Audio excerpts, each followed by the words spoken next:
Hi, I'm Dr. Hauke Koch. I'm a research leader here at Kew and I study the importance of plants for pollinators. I work particularly on the chemistry of pollen and nectar and how that affects pollinator health. Pollinators are crucial for our ecosystems and for our crops. Most of the plants in the world are pollinated by animals, and the animals are needed to transfer pollen from one flower to the next. And without that happening, the plants can't set seed. And for example, we won't get a lot of our food crops, but also in nature, a lot of the plant diversity that occurs naturally can't be propagated. So it's really important that we protect our pollinators, but it's also important that we make sure that we monitor our pollinators and know what is actually happening to our pollinator populations. So what you can do to help is to actually look at the pollinators in your local environment yourself. And there's a nice citizen science approach now for the UK with a nice app to collect your own pollinator observations, maybe in your local park, maybe in your garden. And you can download that app and it does a fit count, which is a flower insect time count. So you have to focus on a patch of flowers locally and count the number of pollinators you see during a certain time frame.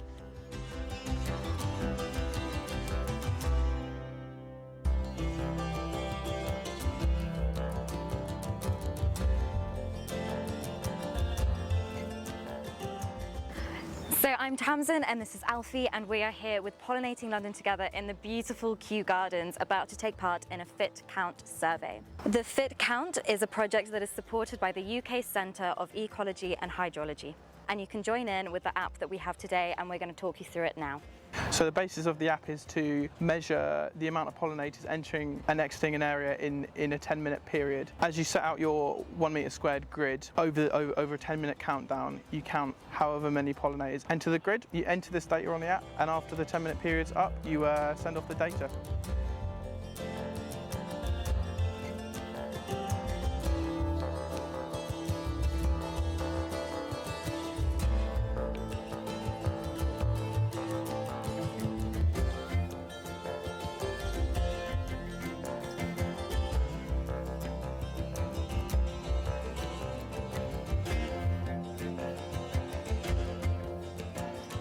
I'm Anthony Bickmore. I am a chartered surveyor by profession, which means I'm in the property world. I joined the wax chandlers probably some 20 years ago, and the wax chandlers are interested in beeswax, and therefore they have an interest in the honeybee.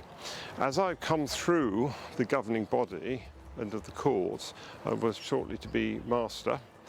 I started to think about what I wanted to do in my year as master, and one of the things which really struck me was the importance of but decline in pollinators across the globe, and was there anything which we could do to publicise that more and get people to understand it more as something which they can relate to personally. Actually, this is something which matters to everybody. It affects the food we eat, it affects the environment we have, so we need to look after it in that way. But the point is that the numbers of pollinators have declined quite significantly, some say 30 or 40%, over the last 20 or 30 years. And they carry some of the DNAs of the globe and some of the bits which we need to understand and think about. So it's important because they also do pollinating of crops, and therefore it's about the food we eat. Every third mouthful we have is based on what pollinators do. Every third mouthful we eat is based on what pollinators help to deliver. So it's important for the food we eat as well as the natural environment. So whether it's changes in the efficiency of insecticides which are applied to crops, whether it's because we've lost the natural environment that we don't put, it's more intensively farmed maybe, and we're not managing the hedgerow edges, we're not managing the wild spaces. So that's all the things which have driven the change.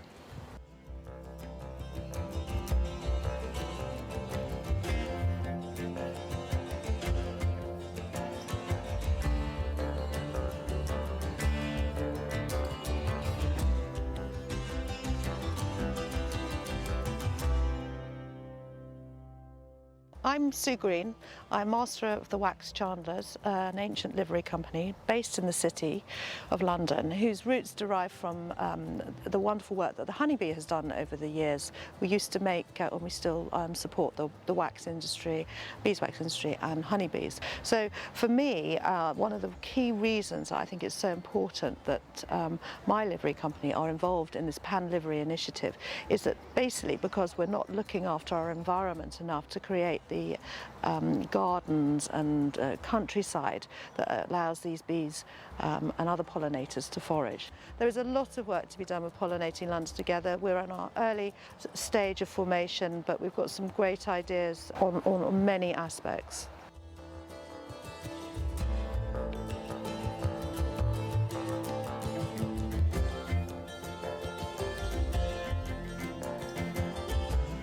So I'm Heather Barrett-Mould and I'm Master of the Worshipful Company of Gardeners.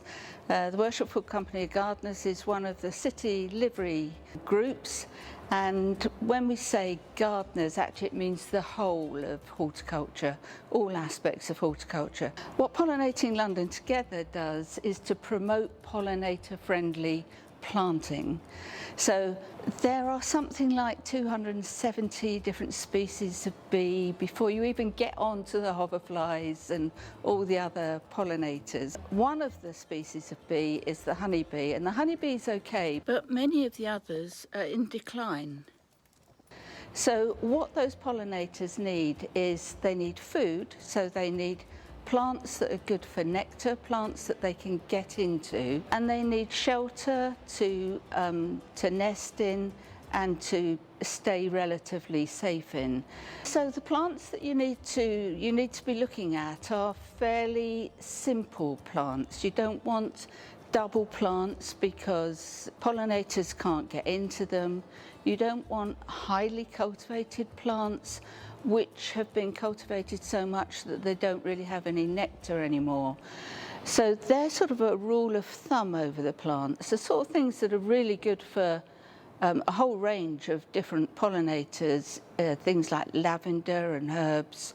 And on the website we've got a whole list of different plants which provide food for pollinators throughout the year. And these are plants which are going to be quite good at looking after themselves, so they don't need a huge amount of attention, but you can have a look at those and see what you think might suit your area. But shortly we'll be helping people to use an app on their phone which will allow them to just spend 10 minutes looking at an area and just recording all the different pollinators they see in that 10-minute stretch. And they can do this as many times as they like, and then that information through the app will go into a central database which is held by the Centre for Ecology and Hydrology, and they will then be able to map pollinators across the whole of the UK. And so we'll be contributing to that data, and then the Centre for Ecology and Hydrology will also be able to give us some idea of how the pollinators are improving in the City of London.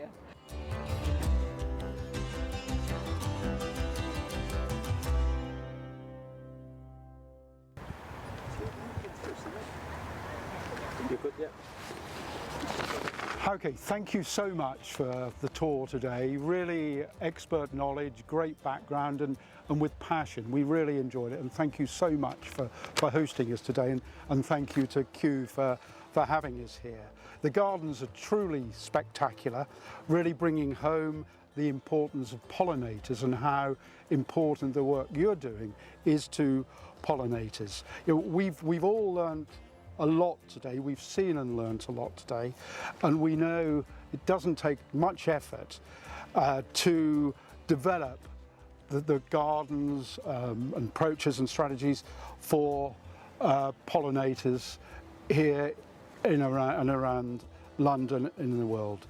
For Pollinating London Together, most of you know that our purpose and vision is to create the spaces in the City of London and its immediate environ where all natural pollinators can thrive and their habitats can be enjoyed by everyone.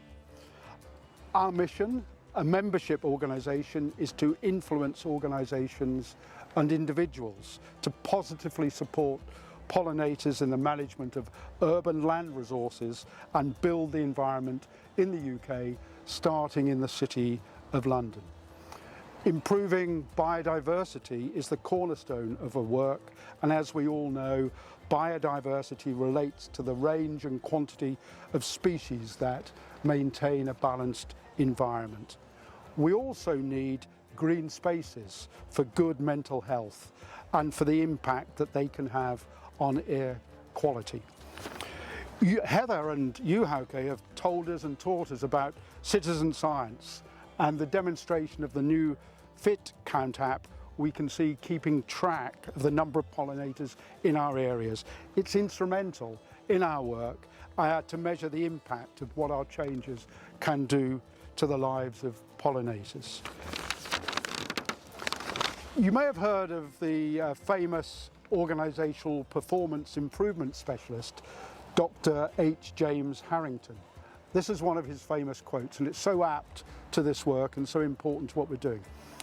Measurement is the first step that leads to control and eventually to improvement. If you can't measure something, you can't understand it. If you can't understand it, you can't control it. If you can't control it, you can't improve it. How important and how apt is that? I'd like to finish with a few thank yous. Thank you to Andrew, Salar, Eles and Marissa for being with us here today, and thank you for attending, and we're looking forward to some great output that you're going to develop for us for our use over the coming weeks and months ahead. Becky, our project coordinator, thank you for your great coordination today, getting us here, and your great interactions with Hauke and making today happen in the way that it's happened. Thank you very much for your help in that.